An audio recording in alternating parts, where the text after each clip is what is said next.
Voltando no intervalo, vamos lá. Professor Eduardo Viola, muito obrigado pela disposição de estar aqui conosco, no nosso estúdio na Avenida Paulista. Boa noite. Boa noite. Lorival Santana, grande prazer ter você, como sempre, aqui na roda. Vamos ao nosso assunto. O general Juan José Zúñiga foi preso agora à noite, depois de liderar uma tentativa de golpe na Bolívia para destituir o presidente Luiz Arce. Acompanhe. No começo da tarde, um blindado forçou a entrada do Palácio Presidencial Boliviano em La Paz. O presidente Luiz Arce acusou o general Juan José Zúñiga de orquestrar a tentativa de golpe. Ele foi destituído do cargo de comandante do Exército na última terça-feira, após ter feito declarações polêmicas contra o ex-presidente Evo Morales. Zúñiga afirmou que os militares agiriam para uma possível candidatura de Evo Morales em 2025. Disse ainda que pretendia libertar o que classificou de presos políticos. Após denunciar a tentativa de golpe, Luiz Arce impulsou 3 novos líderes militares. O novo comandante-geral do Exército, José Wilson Sánchez, ordenou a retirada dos soldados sublevados das ruas e a desmobilização das tropas. Após horas de tensão, Zúñiga foi preso. Deploramos atitudes de malos militares que lamentablemente repiten la historia reciente del país, tratando de hacer un golpe de Estado cuando el pueblo boliviano siempre ha sido un pueblo democrático.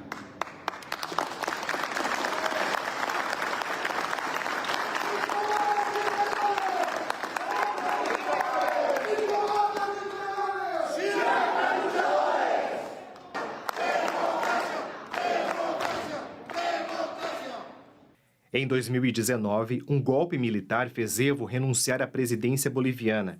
Naquele ano, Morales venceu as eleições, mas deixou o posto poucos dias depois em meio a uma onda de violência e acusações de fraude eleitoral. Após deixar o posto, Evo passou mais de um ano exilado no México e na Argentina. Em nota, o governo brasileiro condenou nos mais firmes termos a tentativa de golpe de Estado em curso na Bolívia, que envolve mobilização irregular de tropas do Exército em clara ameaça ao Estado Democrático de Direito no país. Países da América Latina, a Organização dos Estados Americanos e a União Europeia também condenaram a movimentação do Exército e saíram em defesa do governo de Arce.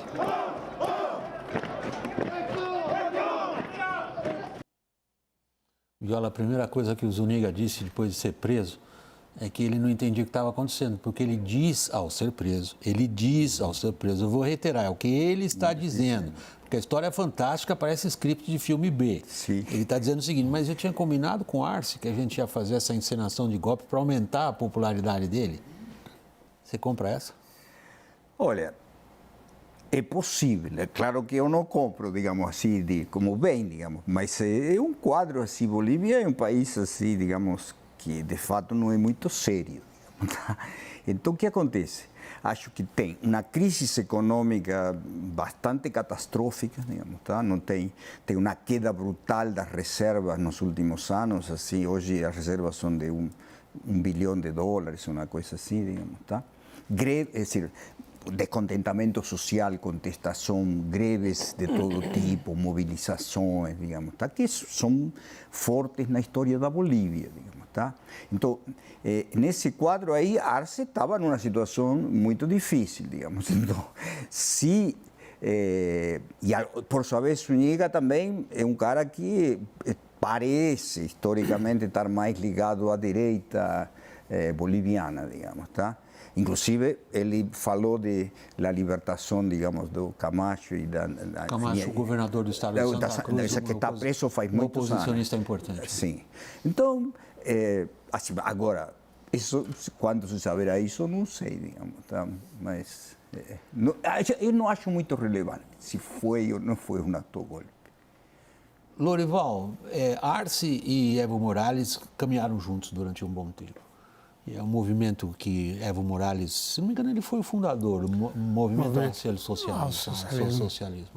Se fragmentou É um dos legados do populismo na Bolívia foi essa desintegração da capacidade dele de se organizar para as próximas eleições. Ambos viraram candidatos ferrenhos um contra o outro.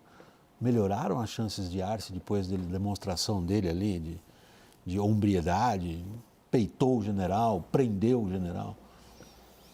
Eu passei a tarde e a noite conversando com o Leopoldo Viegas, que é repórter do El Dever, o principal jornal boliviano, e perguntei o que ele acha dessa versão do general Zúñiga, de que teria sido um autogolpe. E ele disse, é provável, porque a popularidade do Arce era 18%, ele estava enfrentando protestos, bloqueios de estradas, o dólar muito caro e a Bolívia é muito dependente da importação, né, de combustíveis. Ele deu aqui que a Bolívia importa 56% da gasolina e 86% do diesel, né?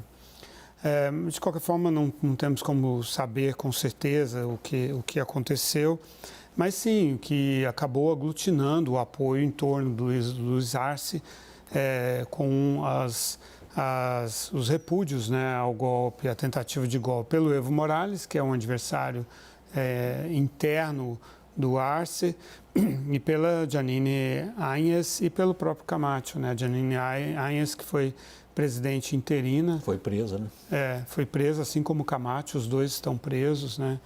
E o fato é que o Luiz Arce, ele controla o judiciário, né? Como fazia o Evo Morales, inclusive. Só que agora ele controla, inclusive, contra o Evo Morales, né? O mandato dos juízes do Tribunal Constitucional Plurinacional e do Supremo Tribunal Nacional esses mandatos terminaram no dia 31 de dezembro do ano passado e por um ato constitucional os próprios juízes se mantiveram no poder, nos cargos. Sim. E vem sistematicamente revogando as decisões do parlamento, né? Então, é a mesma fórmula usada pelo chavismo, né? Pelos venezuelanos. Eu tenho dificuldade de concordar que em 2019 houve um golpe na Bolívia. Eu acho que quem estava tentando um golpe, na verdade, era o próprio Evo Morales.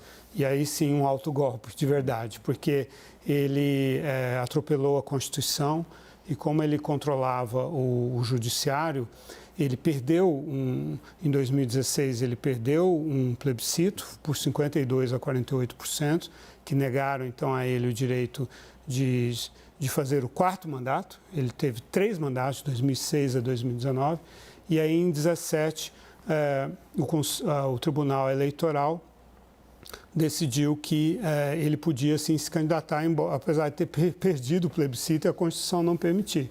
Então a Organização dos Estados Americanos denunciou esse processo, mesmo assim teve a eleição considerada fraudulenta pela OEA e pela União Europeia, e foi nesse contexto que, em meio a protestos, e aí sim, ele perdeu de fato o apoio dos militares, mas de outras instituições também, ele foi destituído. Houve um governo interino, convocação de eleições, 2020 houve eleições e o Luiz Arce ganhou. Que tinha sido correligionário dele. Ministro da Economia dele. Isso, isso. Daniel, o Itamaraty e a Bolívia? Olha, William, pegou tão de surpresa o Itamaraty, o Palácio do Planalto, como pegou a nós de surpresa. No meio da tarde, Lula convocou, diante dos acontecimentos, convocou Mauro Vieira, chanceler, e Celso Amorim para uma reunião muito rapidamente. E ali já havia uma decisão tomada. Foi elaborado um cenário bom, supondo que o general Zúñiga tomasse o poder e Luiz Arce caísse. Qual que era o roteiro ali que estava determinado? Retirada imediata do embaixador do Brasil em La Paz, seria chamado de volta, então haveria ali um rompimento diplomático, e o acionamento do protocolo de Ushuaia, que é aquele mecanismo do Mercosul. É preciso lembrar que a Bolívia acabou de aderir como sócia plena do Mercosul, acionamento do protocolo de Ushuaia, da cláusula democrática do bloco, para tirá-la temporariamente. Isso foi utilizado, não sei se vocês vão lembrar, no início da década passada, com o impeachment E aí pode se contestar se foi rápido, se não foi, mas foi um impeachment constitucional de Fernando Lugo no Paraguai. Era esse o cenário desenhado. Agora as coisas arrefeceram bastante os ânimos, ninguém está mais falando em nenhuma atitude mais radical. Viola, é sempre muito difícil a gente estabelecer padrões que se apliquem às situações. Cada país da América do Sul falam todos espanhol menos o Brasil, mas são tão diferentes entre si. São muito diferentes. Você se arriscaria de alguma maneira? É possível de alguma maneira? Caberia isso na honestidade intelectual?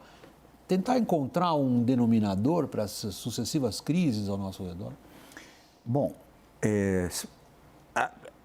há um denominador do declínio da América Latina no mundo. Se nós vemos basicamente, digamos, o crescimento econômico, a densidade tecnológica de valor agregado e demais, isso é algo que corta todos, assim, de algum modo, praticamente todos os países, digamos, tá?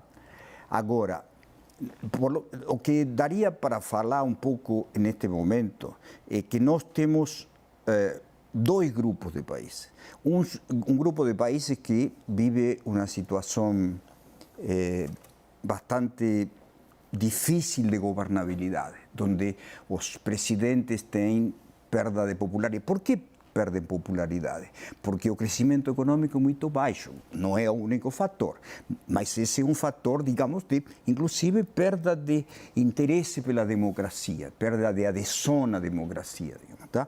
Então, nós temos aí os países que estão com problema de governabilidade significativa, por exemplo, Peru, Bolívia, tá? Hoje Colômbia também, isso é mais recente. E, claro, Venezuela, que aí nem é problema, é um problema muito mais profundo. Digamos. Esse é um grupo de países, digamos, ou seja, eu diria muito mais instável. Colômbia era um país historicamente mais estável, bastante oligárquico, mais estável. E de outro lado nós temos, bom, a Argentina é diferente, porque historicamente é mais rico e demais, mas hoje atravessando uma crise gigantesca, digamos. Então nós temos aí países mais normais, digamos, a governabilidade, basicamente Chile, Uruguai, e podemos colocar Brasil aí, digamos, embora a situação também não é muito boa, mas é uma situação bem mais estável. Embora o Brasil passou por uma situação instável. Sim, agora 8 de janeiro. Sim. Claro, isso sem dúvida nenhuma, digamos, tá? Paraguai é bastante estável também, digamos, tá? Então, assim, é mais... Não é um padrão assim muito, mas se a gente tem que ver hoje a América do Sul, é isso, tentar ver, digamos, qual é o grau de governabilidade, tá certo, de cada país. E então esse seria, vamos dizer, um diferencial importante. Ou seja, a governabilidade em alguns países, Chile, Uruguai, Brasil e Paraguai, é bem melhor que nós outros. Lourival, se a gente pega eu agradeço, porque é realmente uma pergunta difícil essa, de encontrar, de fazer uma comparação de laranja com laranja, quando isso é difícil de acontecer. Mas obrigado. Eu sei o quanto que constrange, às vezes, um pouco isso, o raciocínio de alguém rigoroso do ponto de vista acadêmico, como você é. Mas se a gente pega o raciocínio do Viola e olha para esses dois grandes, Brasil e Argentina, e o papel que ambos já tiveram em entendimentos ou desentendimentos e como que o conjunto marcha ou não razoavelmente próximo ao que acontece nesses grandes. Hoje, o que a gente constata é uma desagregação que talvez se inicie mesmo pela relação entre esses dois grandes? Não ajuda, né, o fato de que Brasil e Argentina... As relações entre Brasil e Argentina tenham sido contaminadas pelas posições ideológicas e muitas vezes até pessoais, né, dos presidentes. Isso vem a partir do engajamento desde do primeiro mandato do Lula, né, em que ele transformou a política externa numa válvula de escape para o fato de ele ter dado continuidade às políticas econômicas que ele condenava e compensou isso, tentando provar que ele era de esquerda, usando a política externa para favorecer, inclusive o Evo Morales, né, em que ele cedeu... Que nos tomou uma refinaria. Tomou uma refinaria, pediu aumento do valor do gás, era injustificado, o Lula concedeu. Também no Equador, de Rafael Correa, também houve ocupação de instalações da Petrobras, o Lula permitiu. E na Venezuela foi uma festa, realmente, né, com o dinheiro do BNDES, Cuba também, o Lula pedindo voto para o Hugo Chávez e assim por diante. E tudo isso realmente envenenou as relações entre governos quando eles tinham, e tem no caso de agora também, posições ideológicas diferentes. E aí os argentinos também embarcaram nessa briga, né? O Alberto Fernandes veio aqui no ano da eleição de 18 para dizer que o Lula não devia estar preso, visitou na cadeia em Curitiba, saiu dizendo que isso era uma violação do Estado de Direito, porque ele era professor de Direito e sabia disso e tal. Enfim, e aí o Bolsonaro ficou muito bravo com ele, enfim, esse azedamento das relações vem daí. E são os dois países, no caso da América do Sul, né, que têm condições de se articular no âmbito do Mercosul e também do Mercosul estendido, que inclui o Chile e a Bolívia, e no âmbito maior de todo o Cone Sul, de toda a América do Sul, melhor dizendo, de se articular e elevar o nível do debate, né, e trazer questões que sejam de interesse da democracia, da estabilidade da parte sul das Américas, né? No entanto, essa desagregação realmente só contribui para todo esse caos. Eu acrescentaria a Colômbia como um país que tem uma estabilidade também. Você olha ali, é que nem Estados Unidos, a cada 4 anos tem eleição, né? Isso há séculos já. Né? Daniel, como é que foi o nível do debate hoje entre Milei e Lula? William, acho que todos nós estamos extremamente curiosos para ver o que pode acontecer ali nos dias 8 e 9 de julho, quando Milei e Lula estão, a princípio, confirmados, com presenças confirmadas, na cúpula do Mercosul em Assunção, no Paraguai. Eles nunca estiveram assim tão cara a cara. Coincidiram lá na cúpula do G7, na Itália, na semana passada, é verdade, mas ali tinha muita gente. Então, segundo os relatos do Lula ali, deram um esbarrão, né? Um cumprimento ali muito rápido, super, ultra protocolar, mas é diferente ali de sentar numa mesa de almoço uma manhã inteira de debate frente a frente. O clima entre os dois, né, tá péssimo, isso é fato. Não há um aspecto bom assim para se destacar, mas tentando olhar o copo meio cheio, só para ponderar o seguinte: quando você tinha dois presidentes que se falavam e se davam muito bem, caso de Lula e Néstor Kirchner, Dilma e Cristina Kirchner, isso gerava no relacionamento Brasil-Argentina, principalmente nos contenciosos comerciais que vão surgindo, uma certa preguiça da administração pública, das chancelarias, dos ministérios da indústria, nos ministérios da economia, porque aquela coisa a gente não precisa chegar num acordo, porque isso escala para os presidentes se entendem. Na falta de diplomacia presidencial entre os dois maiores sócios do Mercosul, as máquinas, as burocracias tendem a funcionar um pouco melhor, que foi o que a gente viu naquele socorro da Petrobras, quando precisou atender a compra de gás argentino com garantias duvidosas, há um mês atrás, mais ou menos, por causa do rigoroso inverno argentino, que não tinha gás para suprir as residências. Então, tem um aspecto minimamente bom dentro de um quadro ruim. Só para terminar, eu tenho 1 minutinho. Sim. Viola, me perdoe a minha falta de educação. Não, tá. O que você espera de Milei e Lula?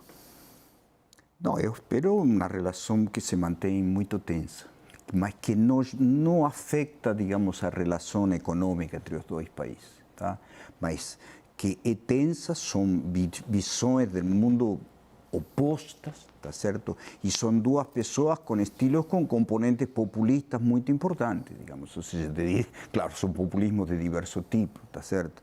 Então, eu não vejo que a relação vai continuar correndo, digamos, ou seja, meio automaticamente, E, claro, em termos da política externa, relação com as potências, aí sim que haverá diferenças significativas, digamos, tá certo? Em termos da vocação americana de Milei e Lula mais inclinado para China e Rússia, digamos.